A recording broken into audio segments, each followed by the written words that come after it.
Hey, welcome back to another podcast where we talk about movies, video games, TV, and more. I'm Flex. I'm Kite-Tails, although someone said no need to introduce yourself because we know who you are. So, But what if they don't? I definitely think they do. And you will notice there is no video because I was working right before this on some of my videos for my channel. And I was like, screw it. We're just going to do the audio, no video. Because one, I don't even have any feedback as to whether the video is necessary because this is a podcast and people listen to it. Mm-hmm. It's long form. People like to put it on in the background while they're doing stuff. I'm working, I'm doing dishes, I'm driving. They're not going to be watching it. So if I could have any feedback as to whether or not you want an audio version only, or if enough people are like, no, I like seeing the video, or you do it every once in a while, or maybe every other one will be audio or video. If you have any preference, let me know because I don't have any preference. This is easier. It's This definitely is easier. way easier on me because I don't have to download the video. I don't have to sync it up because I would sync up different audio and video so we could use the mic. And I can fix that for you. It's just different. It's easier. And therefore, now I could just upload this straight to Spotify because I said I would have. Yeah, Spotify has a podcast section. Oh. So you can upload video podcasts there as well. But yeah, so if I could just have some feedback on that, that would be great so I know what to do. Otherwise, this is easier. Let's see. As far as movies, and we don't really have a formula where we follow like movies, video games, shows, but I kind of came up with that formula just because we tend to get the movies done really quick, talk about a review, move on to something. Ba-da-ba. So movies, we saw Friendship last week. Tim Robinson. It's a comedy. Paul Rudd. It's very funny. Very funny. Extremely funny. If you like comedies, if you want to laugh, you have to watch that movie. I think there needs to be an asterisk. If you like Tim Robinson type humor, you will like this. Because I do think there are some people out there that don't get it. Or they find it like way too cringe. He is a cringy character. Yes. But it's not in a way that is... I'm trying to think of an annoying, cringy character. It's not in a way that he's... He's not annoying or obnoxious. He's that person that you know about, that everyone talks about behind their back, but no one can say anything to their face because they're not bad, but you don't like them. There's just this, when someone is overly confident in themselves and they are irritating and they don't realize it. Yes, that's his whole character. Sort of character. And it's just very funny to watch everyone's interactions with him. But it was a really, really good experience in the theater. It's very well filmed. I mean, it's an A24 movie. It's very well directed. A24 are doing everything out here. Everyone is 100% serious except him, which makes it excellent. Yeah. So definitely recommend Friendship. That was the only movie we saw recently. Well, we did watch The Brutalist, but that came out last year. We finally got around to watching The Brutalist because that movie was like 3 hours and 30 minutes long. We never got around to seeing it in the theater because we were like, oh, it's too long to see in the theater. Let's just wait. It really is too long to see in that theater. It is really long. I will need to use the bathroom. We paused it multiple times. I took the dogs out. We made tea. Like, there was just a lot. That's a long movie. But it doesn't feel long. It doesn't. In all honesty, like it feels like a 2-hour movie. Yeah. It doesn't feel like 3 hours and 30 minutes, which is impressive. It's very enjoyable. And Adrian Brody is just absolutely fantastic. I mean, they all were. Everyone was great. I love Guy Pearce. He was in this movie too. Everyone was really, really good. But Adrian Brody is a chameleon because for him to have his accent, I don't know, it's got to be a mixture of... I mean, it's Hungarian accent, whatever that is. But he was just really, really good. Yeah. It's a gorgeous looking movie too. Yes. They filmed it on like 35 millimeter, I believe, or something, some wild aspect ratio. But it's on actual film. You can tell it looks really good. I have no idea how they made some of those sets. No. It's a movie. Yeah. Like an old movie. It is long, though, but if you want a good drama, if you want something that's well filmed, you want a good cast, definitely check out The Brutalist that's currently streaming. You have to stop squeaking that chair. I am trying not to. No, you must stop squeaking. It will show up, and now I'm going to have to cut all that stuff. Okay, well, that was The Brutalist.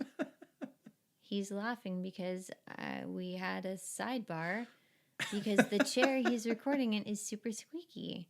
And now I have to go and remove the squeaks. There's no squeaks to remove. I guarantee your mic did not pick up the squeaks. They do, because when I record on this mic specifically, I do hear the squeaks. And then I have to go through, zoom in and cut it. And I'm going to forget where. I don't want to listen. I just heard it again. I'm laughing. I am allowed to laugh. This is what happens when you are middle class and you are not Joe Rogan podcast extraordinaire, and you have nice Herman Miller chairs that don't squeak. You have a good, what is that thing over there? Compressor? Each microphone has their own thing. Everyone has, and they're not huddled over the microphone like Cro-Magnon men or whatever across a fireplace roasting something. Everyone gets their own mic. But no, we the people are huddled over sharing a microphone in a squeaky office chair. Herman Miller knockoff.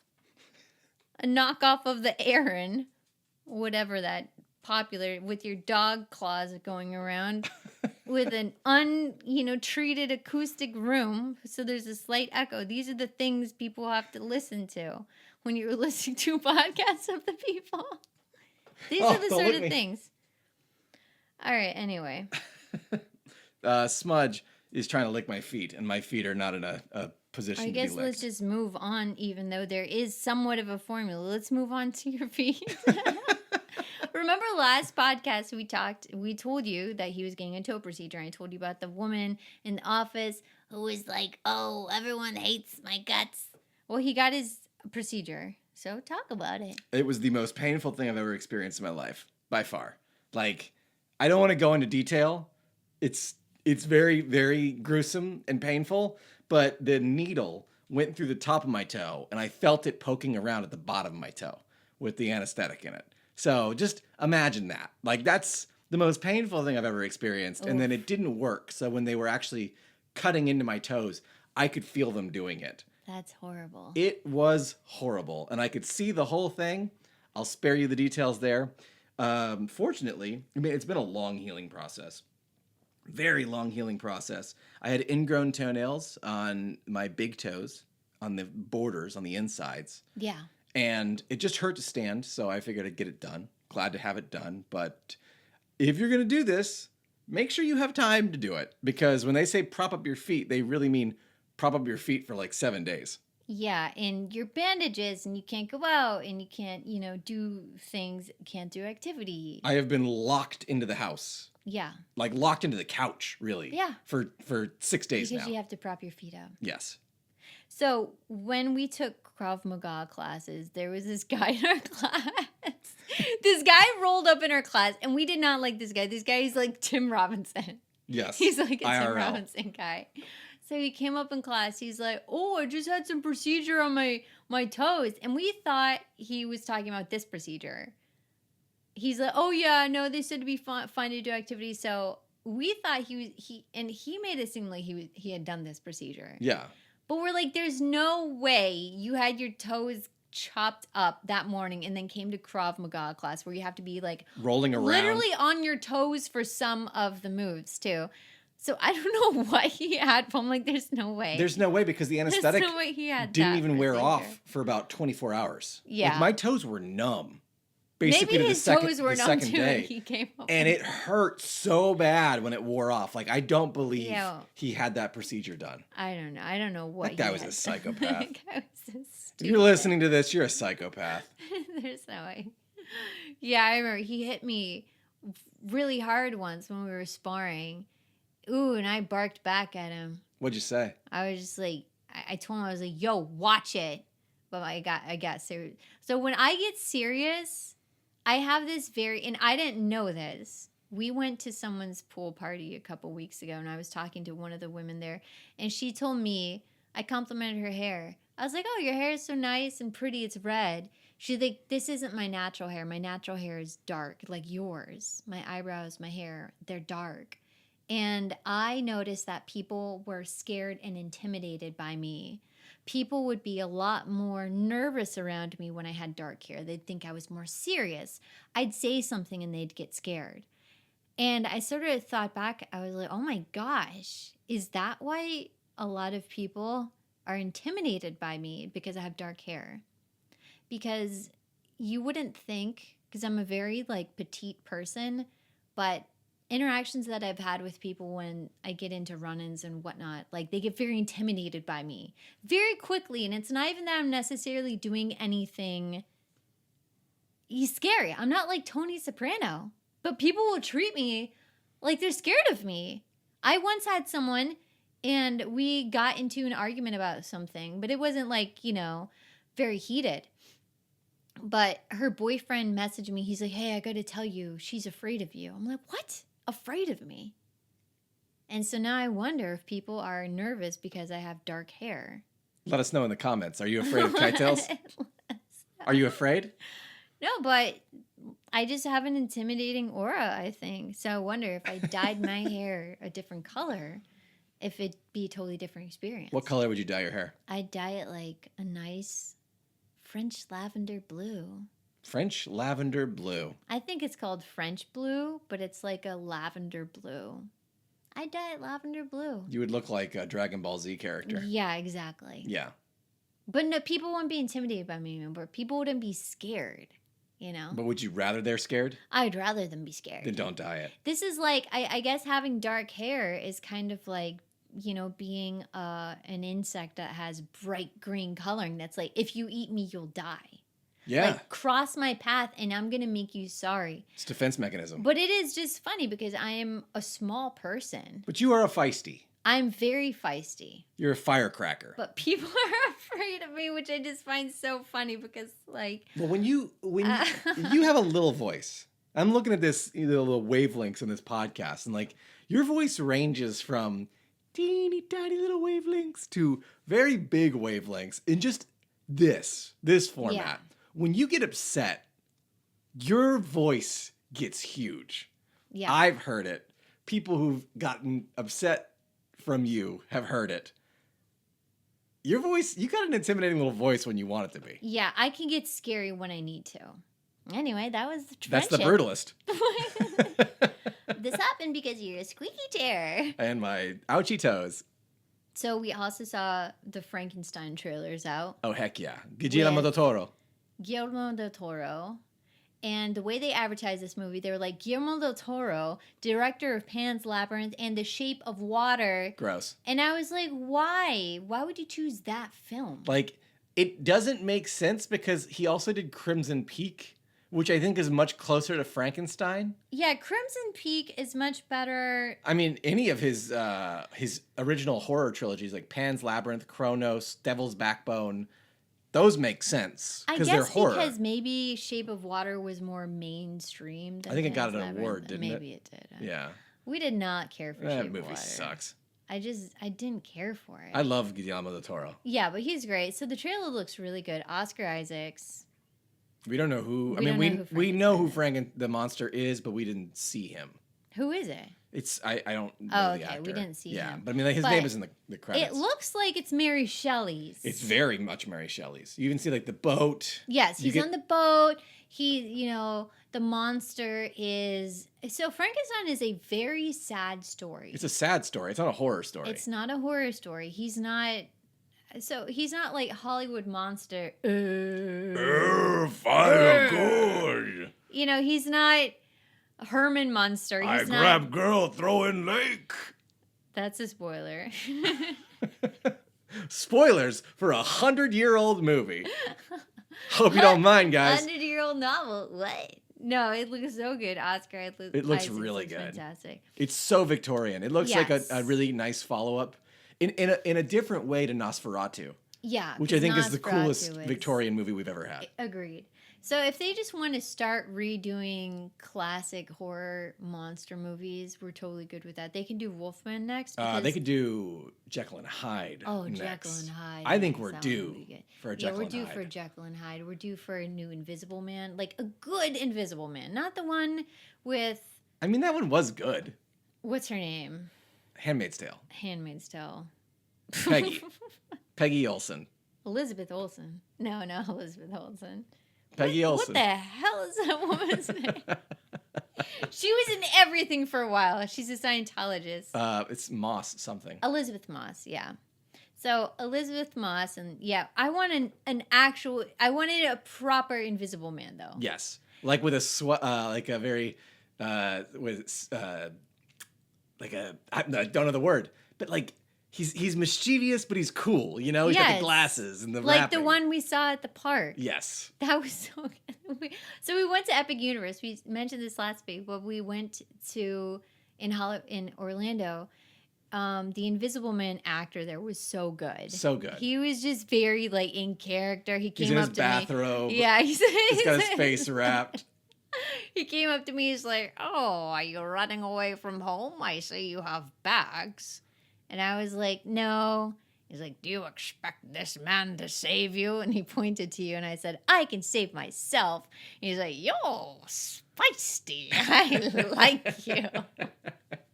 It was so good.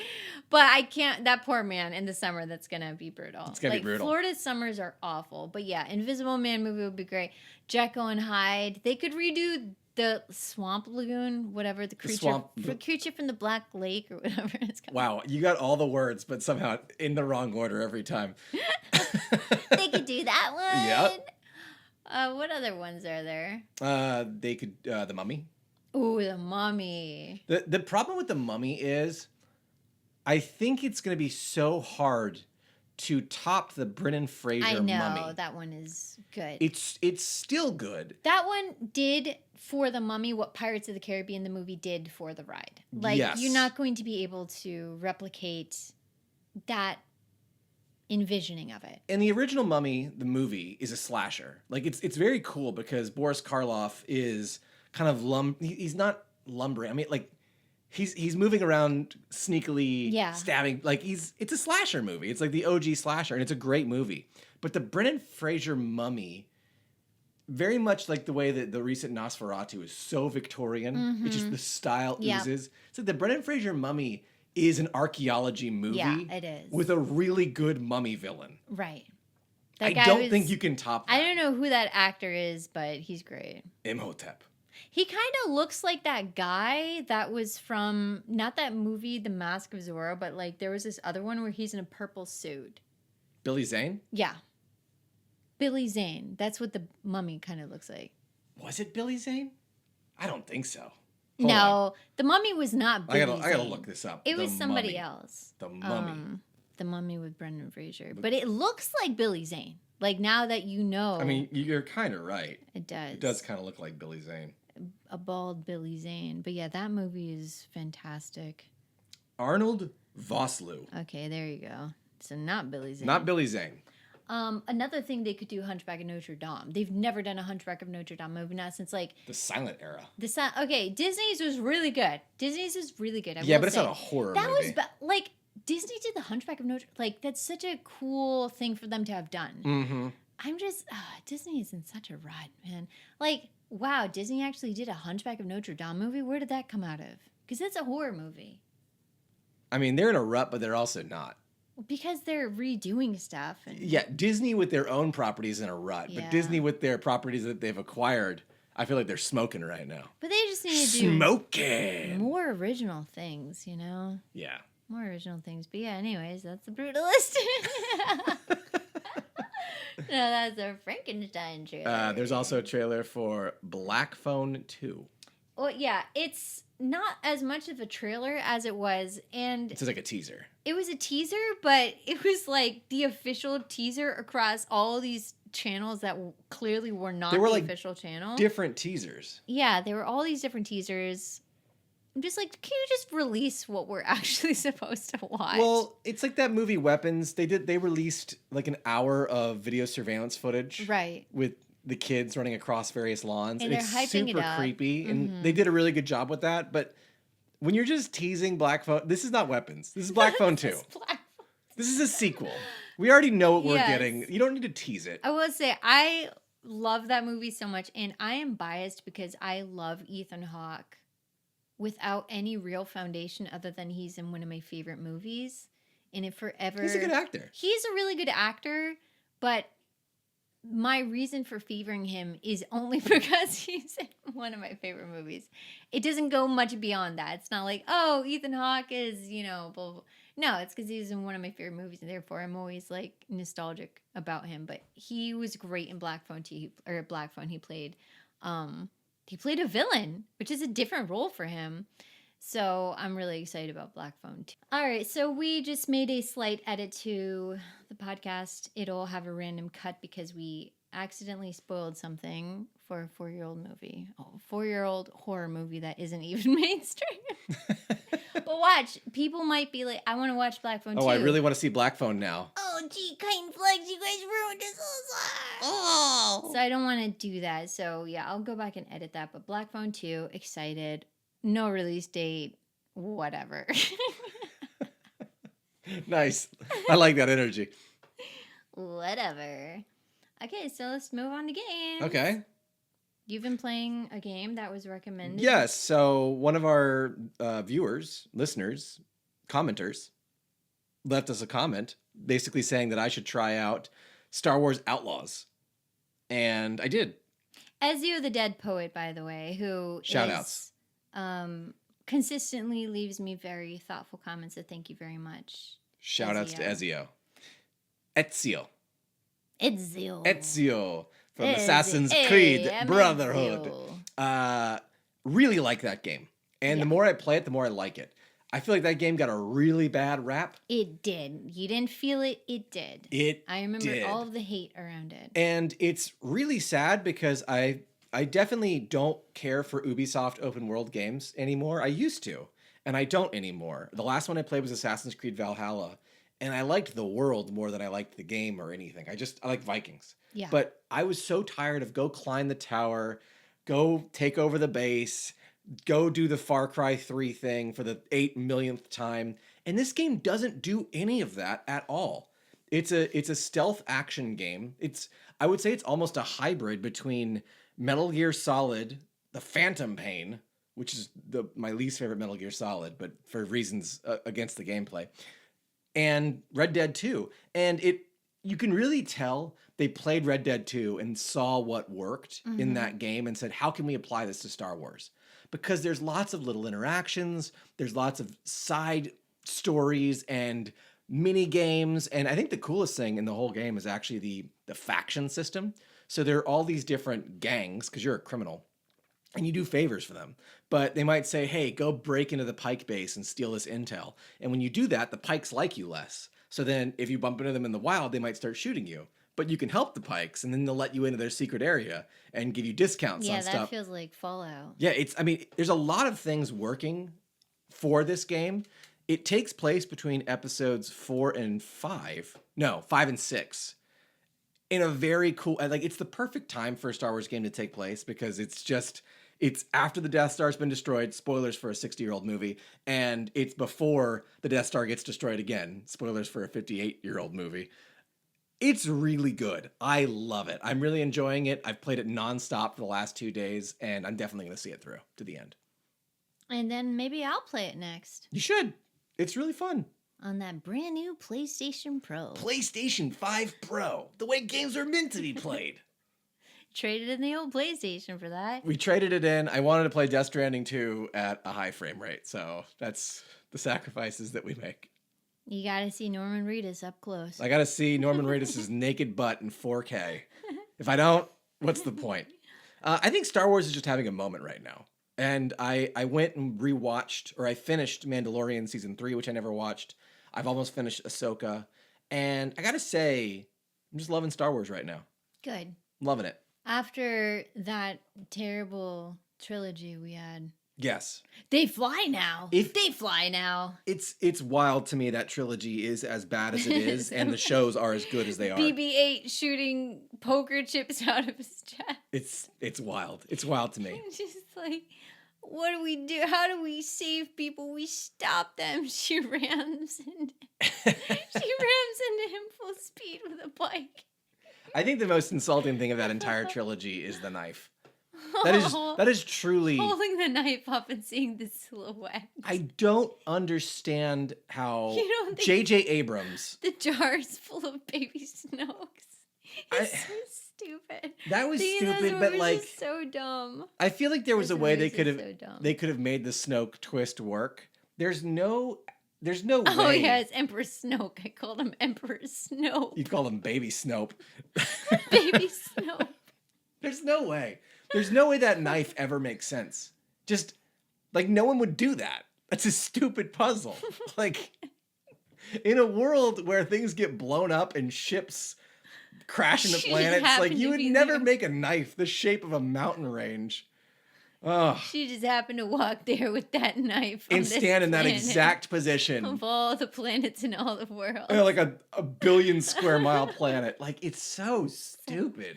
Yeah, these movies are bad. And I get, like, you can't criticize Star Wars. There's literally, magic force. But that is just the dumbest. Oh, you can criticize it. What are you talking? All they do. I just saw something the other week. That said, no one hates Star Wars more than the fans. I mean, Tony Gilroy said that. The guy who made the Andor. Star Wars more than the fans. It's true. Oh my gosh. It's true. There's no hatred quite like Star Wars fan hatred. But I feel like their own property. Between Dave Filoni and Tony Gilroy and this game, I think Star Wars is on a really good path. And I'm going to watch Skeleton Crew next because sucks, though, because now I'm sucked in. Everything leads up to those trilogies. So they're squeezing every single, this takes place 1 month before the trilogy. They're like having to find all these loopholes and time periods to avoid talking about any of that. I think, and I'm not going to spoil anything, but what I will say is I think just based on Ahsoka, they are going to make that trilogy irrelevant. They're going to be like, that's such a small, stupid little conflict that doesn't matter compared to what's actually going on in the bigger Star Wars universe that, like, who cares? Who cares about Rey and her stupid knife? I feel like studios need to be braver about just retconning something, though. Even if you have to have a moment where you're like, wait, how did I end up in this timeline? Time to go find Emperor Palpatine and kill him right now before he reproduces or whatever. I mean, they did that with Will and Grace. Yes, they did that with Will and Grace, which nobody on this podcast listens to, I guarantee you. Will and Grace is a sitcom about a woman and her gay BFF who are roommates. And they had a notoriously awful last season. It was horrific. They had these two BFFs basically fighting and losing contact for 20 years. And there was nothing to be done. So they wanted to bring it back. They did the revival. And so the very first episode, one of the characters has a flashback moment where her eyes are wide and it comes back into the present and it's 20 years have elapsed and she says, oh my gosh, I just had a terrible dream that you two got into a fight and stopped talking. I'm so glad you all weren't that stupid. And that was it. And they retconned the entire season. That's how they did it. They said it was just a dream. It was bad. And I thought, that was creative, 1. 2, none of the fans were like, oh, this is so irreverent, this is spy. Everyone loved it because it gave them the ability to have this, this revival season. So I feel like if more studios just did something like that, I don't really think anyone would care. No, they wouldn't. Why do you have to get locked into an awful ending just because it was, it went a certain direction based on whoever, Bob Iger. I don't know who was responsible for that. It was Bob Iger, yeah. So how is that fair, though, that he's now, basically just shut the door to anything because of this awful trilogy? And I think it's kind of funny because they currently have alive a lot of really good characters. Yes. Between Andor characters, Ahsoka characters, Mandalorian characters. I haven't seen Skeleton Crew, so I can't say. the Boba Fett characters. There are a lot of really good, enjoyable Star Wars characters and villains that are alive that they can do good stories with that don't require Leia, Luke, Han, Chewie. Like, let them rest and then let these new characters tell their new stories. I'm really enjoying them. I don't miss the old ones. I feel like they're having a nice little nap in universe. Like, it's appropriate. Just continue and erase the original or the sequel trilogy. Hopefully this is going to be encouraging to maybe other properties that have wanted to do things. Alien is another one I'm thinking of because it wasn't Romulus. It was the one that we just saw that was really good. It was Romulus. It was Romulus. Romulus was great. The one before that, though, I'm thinking... Covenant was garbage, right? Absolute Covenant garbage. Was trash. And Alien's done this before. And Prometheus was so freaking good, and Covenant was trash. Well, I mean, you could you look at Alien 4, the French one, and Alien 3, the prison one. Not very good Alien movies. And then you had Prometheus afterwards, which people didn't like initially, but I think a lot of people will come around. I always liked Prometheus. I've always liked. How could anyone not like Prometheus? Though? A lot of people didn't like Prometheus. Prometheus was fantastic. They nitpick the weirdest things about that movie. Well, I don't agree with that because Prometheus was fantastic. I loved the creators, the race. The engineers. Yes. Yeah, they were so their model was so good. But yeah, so Covenant. You have Predator having a resurgence. Yeah. Like, there's a lot of the new franchises movie coming out that are being resurged either with middle media, things that happen between events, or just, hey, screw it, we're going to do a different path. Now, they've tried to do this unsuccessfully, I think, unfortunately, with Terminator, because the one with... Terminator, but Terminator is such a weird one because... They've done that twice now, though. They've done it more than twice. Wow. They've done it 4 times. That's really sad. Yeah. I don't think they can find a good Sarah Connor. I actually thought, I don't know her name, Khaleesi. What's her name? I don't think she was great. I thought she was fine. I would just say she's not good. I'm sorry, she's British. You can't have a British woman playing an American woman of that intensity. Like, Sarah Connor is she is one of those stereotypical when everyone's like, what do you mean we don't have badass characters? We got Sarah Connor. We have the woman from Alien. Why does it sound like she's about to play a carnival game in 1940? Yo, listen up, everyone. Because when everyone's like, hey, what are you talking about? We don't got badass female characters. What do you call Sarah Connor? Now it sounds like she's about to orate a baseball game.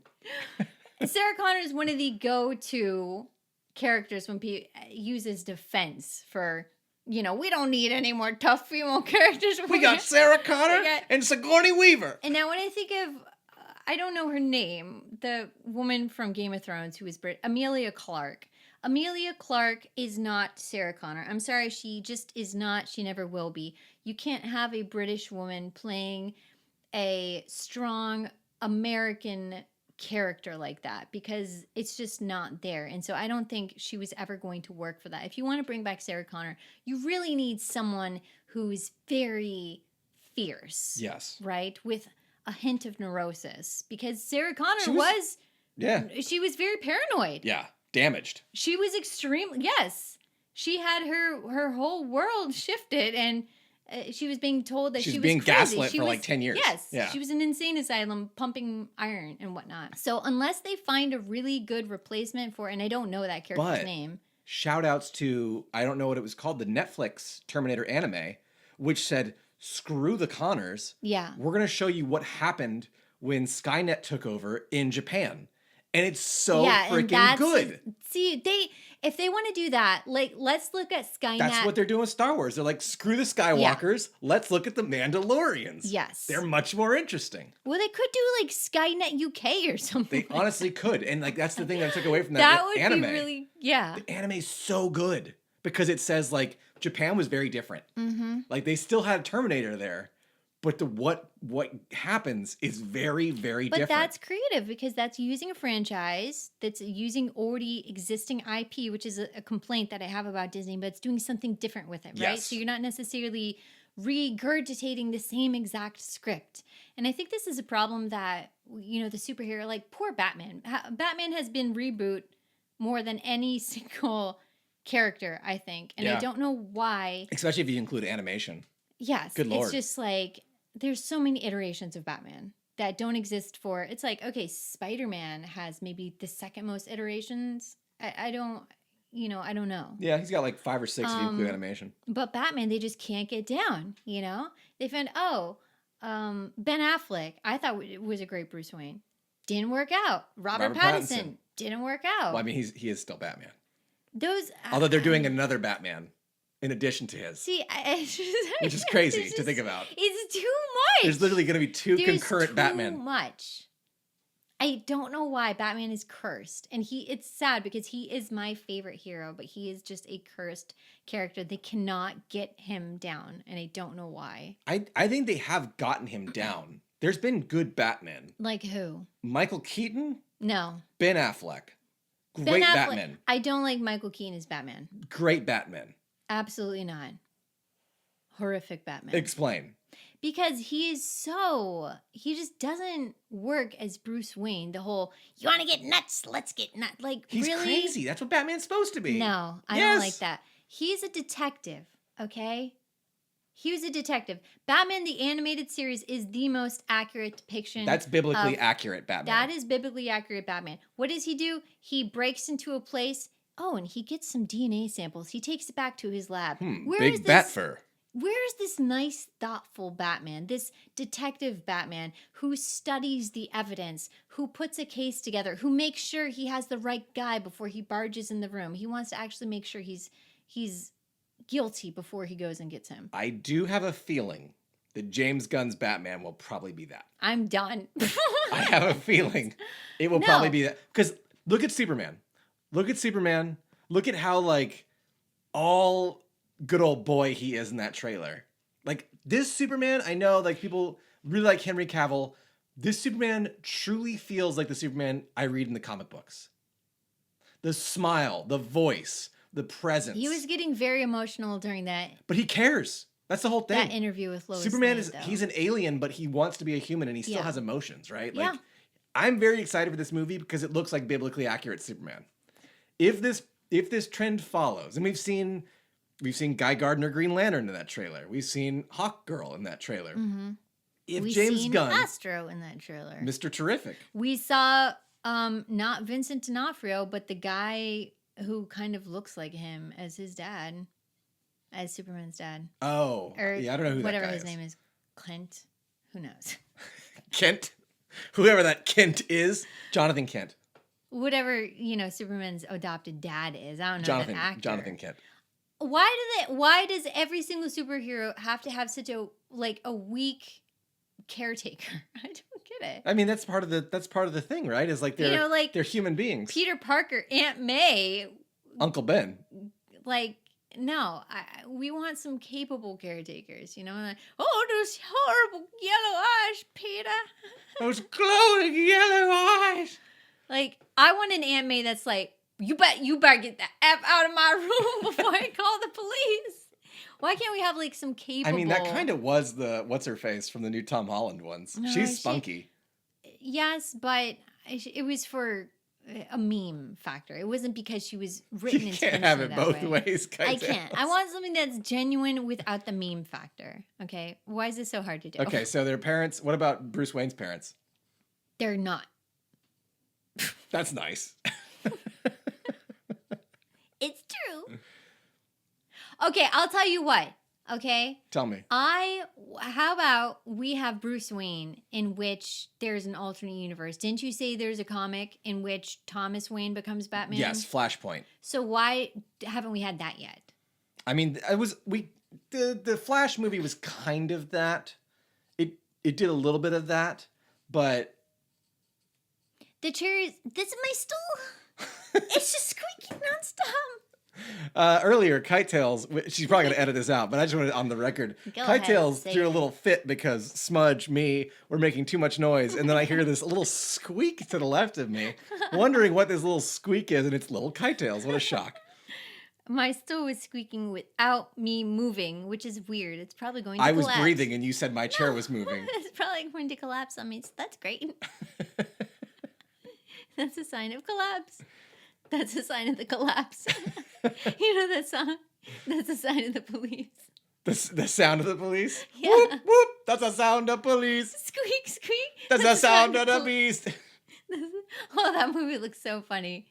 Oh, Lethal Weapon? Yeah. Not Lethal Weapon, Naked Gun. No, Naked Gun Naked with Gun. Liam Neeson. Yes. That movie looks so good. It does look I good. can tell that's going to be a good movie because they're barely showing you anything. Yes. Usually comedies will blow all of the funny scenes in the trailer to get you in there. But all it shows you is like Liam Neeson in his underwear and his skirt. And he's talking to his dead dad. That looks good. It looks very good. Yeah. If you haven't seen that trailer, go watch the Naked Gun Liam Neeson Yes, that reboot. looks really good. You've also been playing Fantasy Life. Fantasy Life I Dash, the girl who steals time. Holy crap, that's the game that steals time. It's so good. I played about 10 minutes of it. Did you really? Yeah. What'd you think? Okay. It's terrible for the first 2 hours. Okay, then it's terrible. Yeah. Because I'm only in the first 2 hours. It's terrible for the first 2 hours. Yeah. And then, pro tip, once you go through a combat life, go through a harvesting life and a crafting life, and don't do the tutorials for the rest of them. Got it. Because it's the same. Got it. And it's just going to waste your time. But once you start rolling and you realize what this game is doing, it is crack. It is addictive. It's like a mix of Stardew Valley, Animal Crossing, World of Warcraft. and World of Warcraft. Yeah. Which is weird because, and I'll give you the World of Warcraft reason. If you really liked I got to go mine to go craft something to make a better weapon to go fight a thing loop that World of Warcraft did so well, this entire game is based around that concept, but also has a Stardew Valley aspect and an Animal Crossing aspect. Oh my gosh, it's so good. Well, I'm less than 2 hours in, so I don't think it's good. I'll tell you why. It's because the dialogue. I'm playing in Japanese. Well, I'm talking about there's just so much prompts. It'll go away. I just like spamming, and I hate when I do this in games, and I've seen myself do it a lot more, and I think it's because my patience as I'm growing older is getting less and less. I don't have the patience for filler and unnecessary exposition when it's just a character that is talking for no reason other than we have to pad out this intro. You don't need that anymore. It's I think it's actually a very Japanese design. Well, then I'm done with it. A lot of Japanese games have lengthy little intros for some reason. Like Persona does it. This game does it. Lots of these, even the modern games, have lengthy intros that are very dialogue heavy. I think it's because they like to really establish the characters and the world and lore. It's not necessary, though. But trust, keep playing. I'll keep playing. It's so addictive. But I hate having to button mash like, I'm just like, oh my gosh, It actually, talking. I will say the dialogue gets better as the game goes on, and it gets funny. Okay. It's very humorous. Well, then maybe I'll be able to handle it. But yeah, intro's rough. Gameplay, holy crap. I've been playing it on my Steam Deck between meetings. And somehow I have 8 hours. I'm like, I don't know where this time came from. All right, well, I'll report back next week. And this brings us to the next topic that I've had on here since podcast episode 1, because I keep moving, because I was like, oh, we have so much stuff we're talking about. Oh. Game reviews in general as a principle, because this is something that I brought up with you when I was able to attend the DLC preview event. And I did a little review about the DLC demo I got to play. And then I told you, I said, this is something where I was not paid to go to this event, but they did pay for my travel. They paid for my hotel room. I had a shuttle service out to, they had dinner for us. It was a very nice event. You saw it was a beautiful party. Mm-hmm. Absolutely gorgeous. And I will say, the majority of the other people, the streamers and the journalists and whoever were there, it was only me and one other girl from Germany who were dressed up nice. And she's like, thank goodness you came in a dress. I was afraid no one else would. And I said, well, I'm pretty shocked that no one else here is dressed nice, because I saw the event itinerary and it was a very nice venue. And they're throwing this fancy party. And we have guests coming that haven't ran a comb through their hair, sort of thing, You have to look presentable for the event. Anyway. And so, but would this impact me wanting to leave them a good review of the DLC because I had such a good time? Yes, it would, because people are influenced by things. That's why a car salesman will treat you really nice for the day, because people will be biased into whatever result they're trying to get, right? So for a game review, where a company sends you a copy of a game, oh, hey, please review our game, we're going to send you a code. Are people more susceptible to giving them a good review because they've gotten something in return? Now, some people get paid to play games.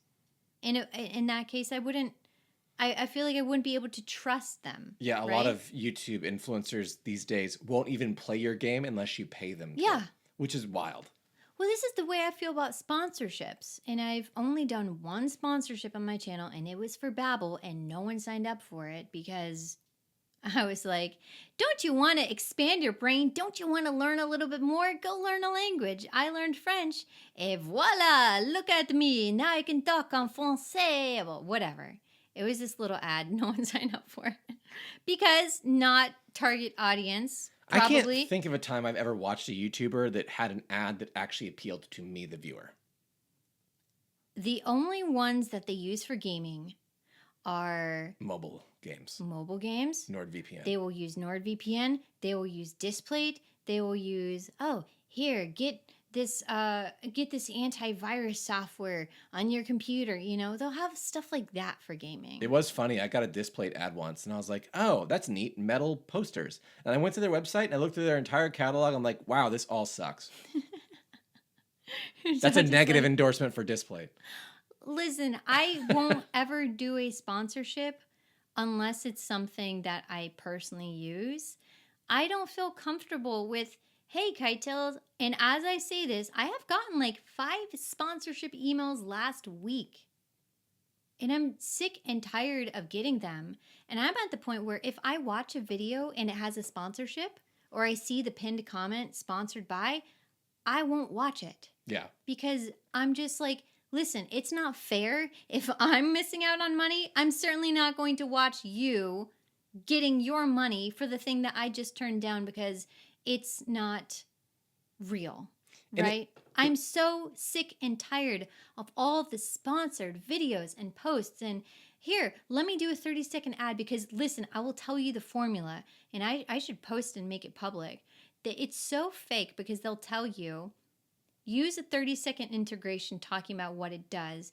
Now talk about 30 seconds and how it has positively impacted your life, which is why I was able to do it for Babbel, because I've used Babbel and I use language learning apps. So I was able to actually say, this is how it impacted my life. I was able to learn French. I was able to go to France. It's very funny to me because one of our biggest purchases we've made was we bought a purple mattress, and that was because I saw a YouTube ad for purple. You saw the actual commercial. I saw the actual commercial, and ads, and I'm not just saying this is because I'm in marketing, but like there is an art form to the advertisement, right? There's an idea of like, how do I get my message across to the viewer in 30 seconds and compel them to at least click to learn more, right? I want to get that pay-per-click, that click-through rate. I need them to get to the next step in the buying process. Ads are great for that because you have the attention of the viewer for 15 seconds unskippable, right? Yeah. That works. But when you have someone who is considered a trusted advisor, the person you're watching on YouTube, and they start to spout out nonsense about NordVPN, and you know for a fact they don't use it because they're just going through the same talk track that you can use Netflix in different countries to watch that one show. They're given, yes. It's like, this is so ungenuine. It makes me dislike the YouTuber and the company that's doing it. Yes. Just give me an ad. Yeah, just give me the commercial. That's kind of the point I'm at. I detest them so much because I find them just so fake. And so now when I hear people talking about it, and I know because I get the prompts and I know what they want you to say, I use it every day. No, you don't. I know what the prompt is. So for when this comes to game reviewing, when now you're okay, so we're taking someone who does ads and they do sponsorships and they're reviewing or they receive products for free.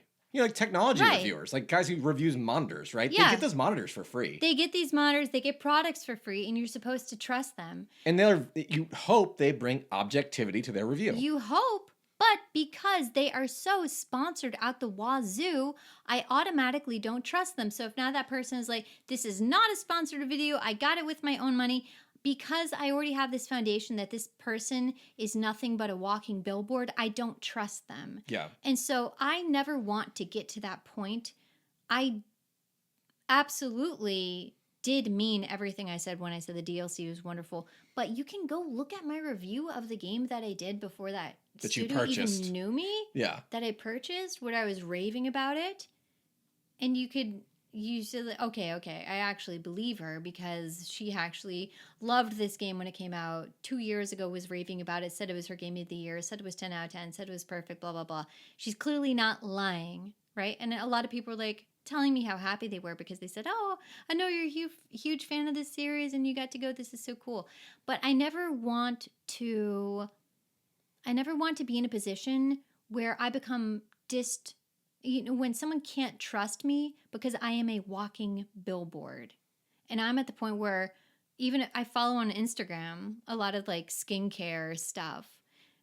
And these women will get on there and they're like, follow my process and use 15% off. I will unfollow them because I don't trust them anymore. So I'm doing this anti-sponsorship thing. It's not even a matter of, oh, you deserve to get money too. No, because listen, if I'm not getting money, I'm not going to watch someone else getting money to lie to me. And so I think it's going to have to be the same for game reviews. I don't really trust people who have done sponsorships in the past for services that they don't use. I'm not going to trust their opinion on video games. Mm-hmm.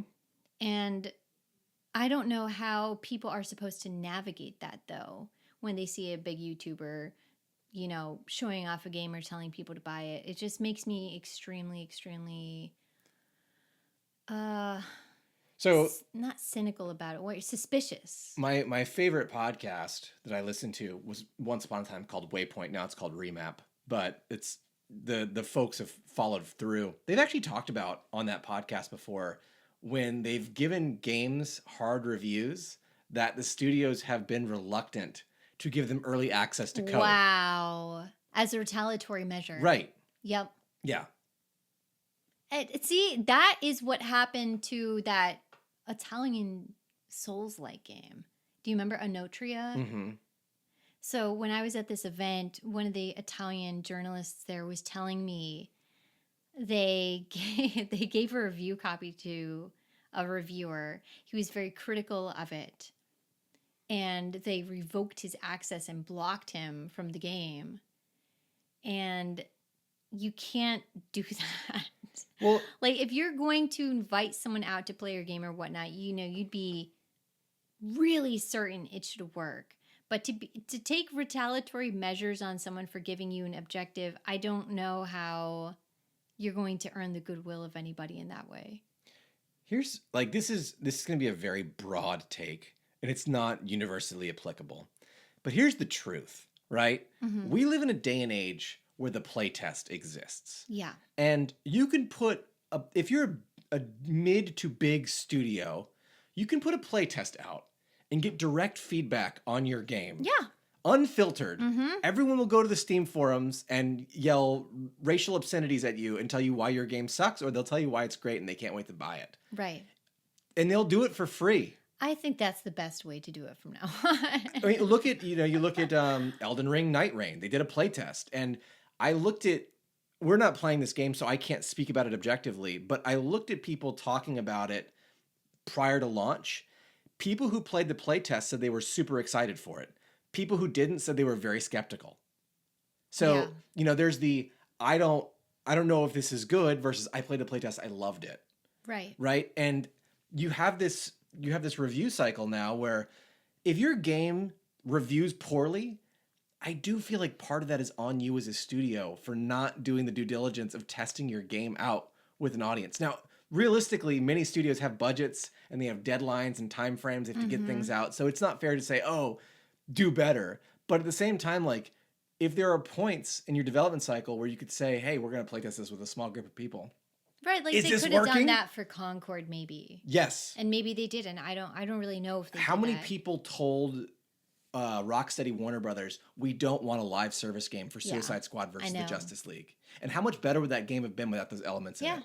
We played it. Mhm. And like there was the seed of a great game in there, muddled by the fact that we couldn't even play because the network Right. functionality kept failing. Yeah. So like I do believe that playtesting, early access, having conversations with your fans can really help make your game better. Yeah. And there's no excuse. But when it comes to reviews, like these studios act like, well, if the reviewer gives us a bad review, that could bankrupt us as a studio, which one, economically, like it's just really sad that that's the point we're at as a society. It where is really sad. if you make a bad game, your studio shuts down. Right.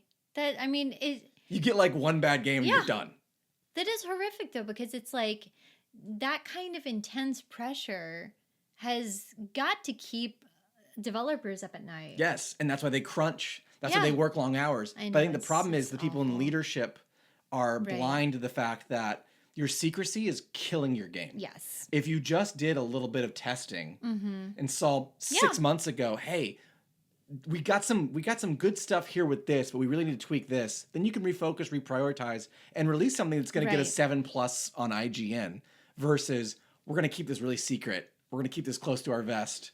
And then it gets a 6 and no one buys your Yeah. game and your studio closes. Well, I mean that can backfire though, because isn't that what happened with Cyberpunk? Cyberpunk, they were flashing in everyone's faces Well, and yeah, making but these bold claims. No one knew Getting that game really was a hyped. mess until it came out. Well, maybe the marketing was the one that screwed them over then. There was The- this disconnect between the development team, Yes. the directors, and then the marketing team who was making all of these bold claims. And If you want the perfect example that backs up what I said, look at Baldur's Gate 3, which was in early access for over a year Yeah. before they actually released it. but then a lot of people have problems, like myself. I They don't just released the necessarily first chapter. care for early access. No, but there are people that did. And they said all the feedback they got in the early access, because that game wasn't good. Yeah. If you talk to anyone who played the early access for Baldur's Gate, they're like, yeah, it was okay. It wasn't as good as like Divinity Original Sin 2 or whatever. But look at it now. Yeah. Like one of the most successful, know. independent studio released games ever. And it's because they took that time to get the feedback to make the rest of the game great. Well, then maybe that's what they should try and do is find new budget, not necessarily for reaching out to influencers and content creators, but using that budget to host play tests or a play weekend and getting advice. And I think there needs to be some sort of filter for that too, because there's a lot of people who are so incredibly critical for no good reason. I actually got a comment. I did my little Claire Obscure review, and someone left me a comment and said that the game was trash. It was a French ripoff of a trash series, Final Fantasy. They called Trash Tier. And it how was can you nothing call but- Final Fantasy trash tier when it has 16 freaking games? So it was just it was a nonsensical comment on my video, and I just responded. I was like, "Girl, you make me so glad I can still enjoy things. Thank you." Thanks. I needed that reminder that I still have that. But someone like that, for example, I would not want them invited to the playtest because they're going to give a very, very ridiculous review, right? And so there needs to be some sort of system where there's reliable people. Maybe they can take people on Steam who have a broad category. Now, I don't want someone who has 16,000 hours in Civilization being invited to a playtest for an upcoming story game. See, I think you do want those people. But you don't want all of those people. You don't want want all a of mix. those people. So you want a put up a mix. sign-up form. Basically, the first 100 people that send us an email, the fans will see it first because they're the ones interested in it. Hopefully. Or if you're a small independent studio, you put a teaser of your game out. You say, "Hey, we're interested in playtests. Like, love your feedback. Make it open on Steam. Do what you will to get the feedback." Yeah. But that will prevent your studio from closing. Yeah. Or if your game is so terrible that you're not safe, like stop building it. Walk away. I Save the know, money you that's- have. yeah, But like, yeah. I do think, given the state of the market, given the price of games, given how reviews can destroy games, and gamers hate reviewers and reviewers hate gamers, this whole thing is so toxic. Just top to bottom, it's all It's all trash tier. it's all trashed here. Honestly, I side with the game developers. I'm just trying to give you some advice. Like, give people early access, whether it's paid or beta or private. Like, get that testing done so you don't find yourself in a situation where you release a game that is not good. Yeah. I also side with the developers, just because I always side with I feel, and I'm drawn to underdogs. And I find when it comes to discussions of gaming, the developers tend to always be the underdogs. I'm not talking about the CEOs. I'm not talking about Bobby Kotick. I'm not talking about the people up at the top. I'm talking about the working people, the art directors, the designers, the people who go in, clock out, the working class. That's who I'm talking about here. The employed people working on building a game. That is who I side with, just because I know what it's like to have a really, really thankless job working for people who don't appreciate you, who just use you. They cut you, they bleed you dry, they throw you away. I understand what that's like. I side with those people, and I'm very, very critical of people who give them so much unnecessary hate. And so it just, on the topic of game reviews and whatnot, I feel like I would be one of the people who's hesitant on being so, some people are just critical across the board. I will be very critical. Like when I just talked about this, Fantasy Life, the girl who steals time. And I'm saying, like, I detest this word salad prompts over and over and over and over. That's a very critical thing to say, right? Mm-hmm. I don't have a good view of the game. That's why I don't have anything to add to it other than I'm trying to get into it. But I would never, rip into something in all ways and enshrine that. I feel like there's so many negative reviews out there that I don't really want to waste my time contributing to making one. I'm not going to film my thoughts talking about something I hated, because that's such a bad waste of my time. And so I feel like on my channel, I'm probably never going to have a game review up for something I didn't like. Right. Because that's just a waste of my time. I think that's the right way to do it. Right. But then in that case, it's like, oh, I only talk about the things that I like. But we've always done that. When I'm reviewing all of our past videos, we had this series, we did 2 videos called Player Positive. When I said there's too much negativity in gaming. I like that it's a series of 2. Yeah, it was just it. It was a 2-episode series. It's a 2-episode series. It's a mini-series. Talking about things that we liked in gaming. And it's just like this non-stop fight against all of this, the void of negativity, where it's like, let me tell you all the ways this game sucks. And people love that. And it's just like exhausting to me. It's very frustrating. I can't think of the last time, and I play a lot of games. I play a lot of games, and I buy a lot of games. I spend a lot of money on games. Bought a PlayStation Pro to play Death Stranding 2. Like, that's my primary hobby and money sink. Yeah. I can't think of the last time I've bought a game that I didn't enjoy in some way, shape, or form. Now, I don't beat them all. Yeah. But I give them the best shot I can. Like, Metaphor ReFantazio, a game that a lot of people really liked. And I'm sure it's going to get nominated for some Game of the Year awards this year. I love the Persona games. I love Shin Megami Tensei. I thought Metaphor ReFantazio was a step back from the combat systems of those games, and it didn't appeal to me as much. I put 20 hours into it. Yeah. I enjoyed the time I spent with it, but I'm objective enough to say, like, I'd rather spend that time elsewhere. Right. Right? Like, I don't even dislike it. Like, I like what it was trying to do. It just didn't hold my attention well. Yeah. I don't dislike that game, right? Like, but if you were to make a review where I wouldn't make a review. But if you did, and this is my problem, like, negative reviews, negative coverage gets way more attention and buzz than positive stuff. Now, if I'm like, hey guys, I love this game, I'm going to talk about it. No one wants to hear that.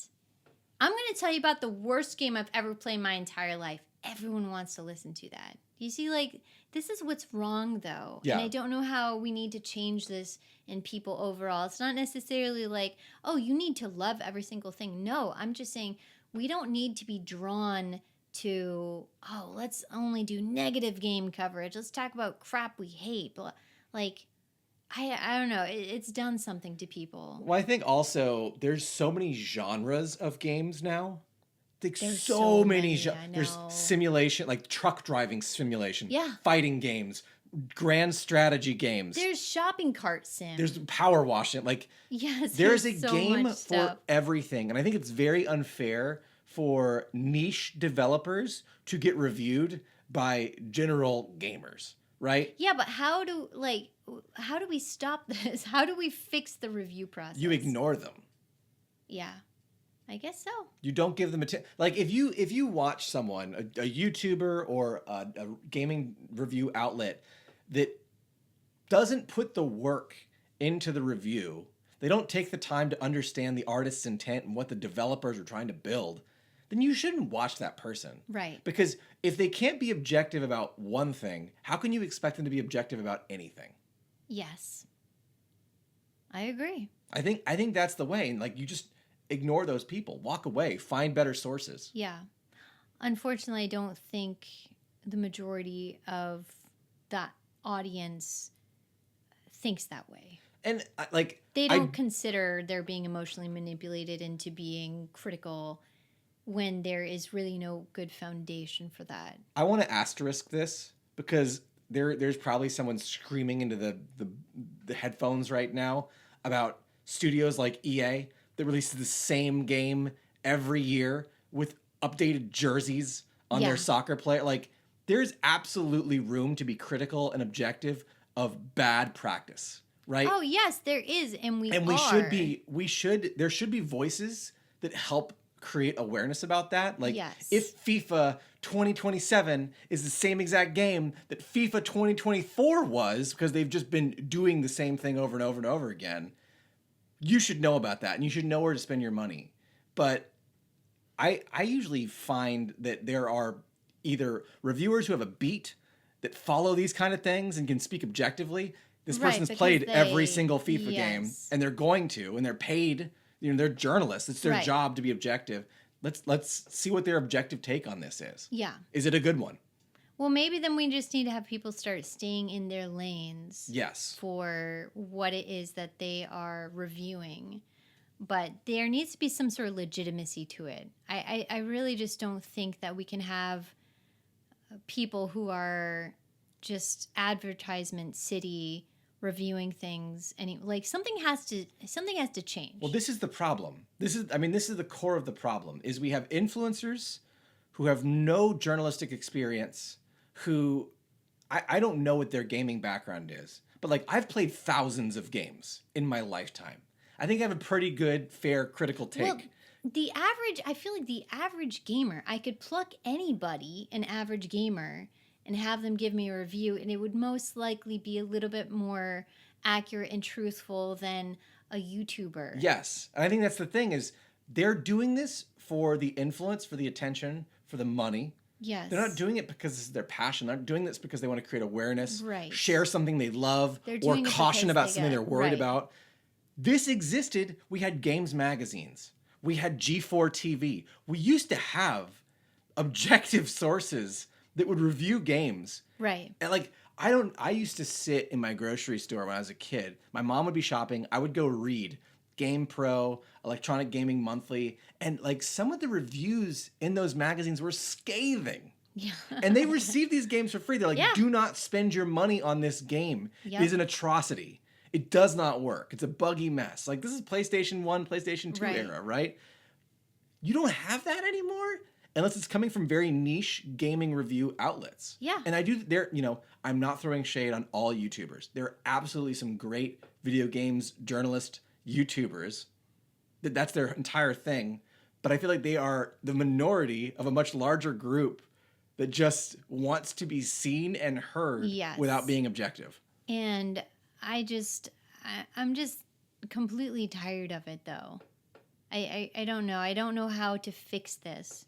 You know, because I did my little review on Clair Obscur, and I told you it was like a 5-minute video, because I told you, I said, if I can't tell someone what I liked about this game within 5 minutes, then I suck at giving a review. And you're very qualified to give a Clair Obscur review because, one, you've played a good amount of Final Fantasy games. Yes. You played a good amount of RPGs.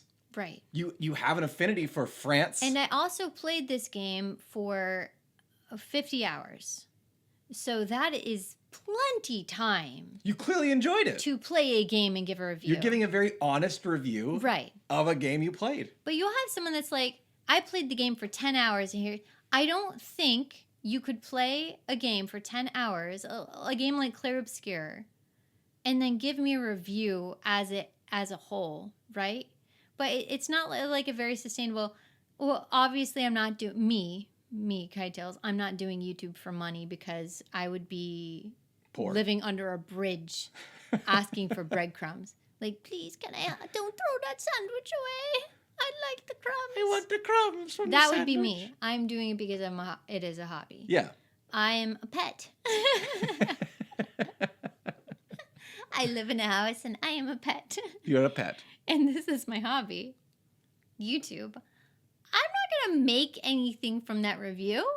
I want to do it because I want people out there who are looking for a good game. 1, 2, I want to talk about things that I like because, it is screaming into the void. It is a never-ending battle.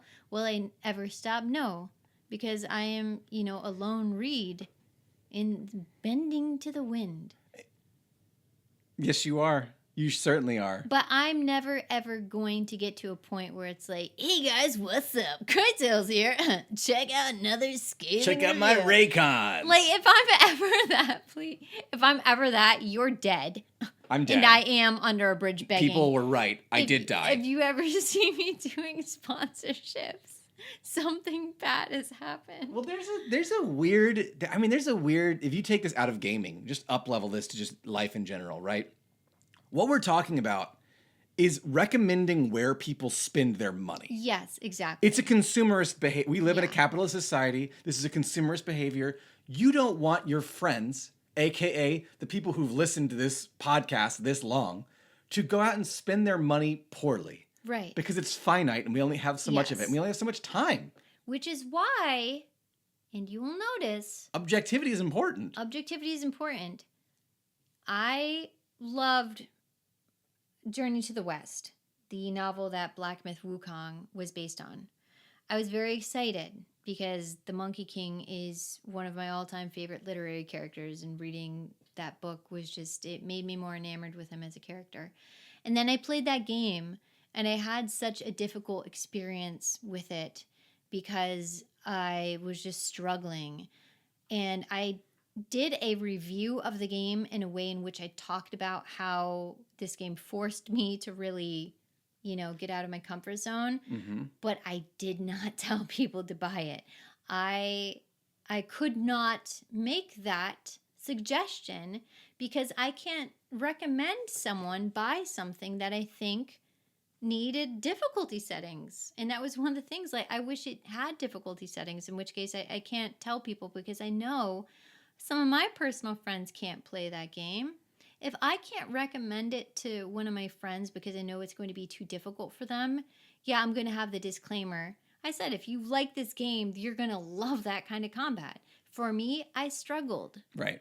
And so I can't, give an endorsement of something that I don't really personally think is fair. Right. Well, it's very much like some of the movies and books. I like weird stuff, right? I love David Lynch. I don't go tell people you should watch Inland Empire. No. I don't. In fact, I've never told anyone to watch Inland Empire. Right. And I won't unless I know you very, very well. Yeah.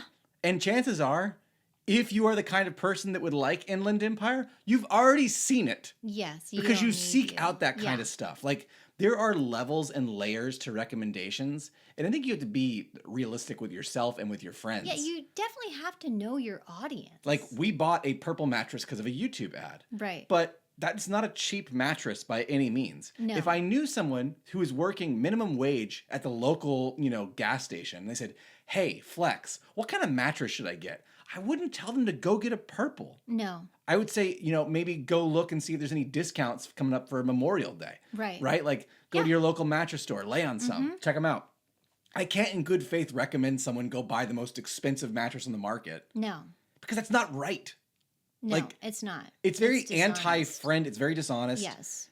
There has to be a level of objectivity and know your audience when you're doing a review, when you're doing a Right. recommendation, even if it's not public, even if you're just talking to someone you know. Yeah, it's that is what is lacking, is this just basic honesty, and I don't even know what it is, this concern for people's It's well-being, awareness, right? It's an awareness. Yeah, because I'm not going to lie and tell someone to use something that I know they probably don't need. So that's kind of just my, we've spent a segue talking about this, because it is just something that's just ongoing, is the whole game review process and the honesty, the dishonesty of it. And this is something outside of even game reviews, just let's get to the sponsorships, the endorsements in general. People have been busted for endorsing a product that they don't use or lying about it. The whole honey scandal. Yeah. I remember there was Millie Bobby Brown had a skincare line that she was advertising on video, and she was pretending to use it. She was pretending to put it in her hand and wipe it on her face, and people were like, she's not even using this. And to have that kind of bad will is something that you'll never ever live down, right? No. And the thing is, if it was a commercial, if it was an ad with Millie Bobby Brown, as an actress being no paid, one would care. No. Because it's an ad. Right. But when you have this personal endorsement, hey, my name's Kite Tails, I want to tell you all the reasons why you should be using, XYZ. Now I'm putting my own dignity on the line. And so, when someone's doing it for a game, I'm really cautious and very careful, and I'm very real about it, because I don't ever want to lie. And so I feel like for me, if I were to get a copy of a game and I didn't like it, to avoid the whole, well, am I biased? I would probably not even talk about it. Yep. If I didn't like it. And I think I'm just going to get to that point, because I don't want to spend any time really harping on hating on something, even if it is, if it needs criticism. We'll talk about in this kind of format. This is a much more real and genuine way to talk about the shortcomings of something, right? If we talked about a show we don't like, whatever. But to dedicate something that's very put together, like a review, like a video, I don't want to spend any of my time enshrining that, Yep. So yeah, I think that's the Brutalist. That's the Brutalist. Go see it. That's all, folks. But what are your thoughts? Anyways. There's other stuff on the list, but we'll save it. We'll save it for a while. But yeah, so let me know if you like this podcast format. I mean, audio, no video. How long was this? As long as the Brutalist? 2 hours. Okay. 2 hours. Got it. So you are at the intermission of the Brutalist right now. Yeah, absolutely. All right, everyone, that's it. We'll see you next time. Bye. Bye.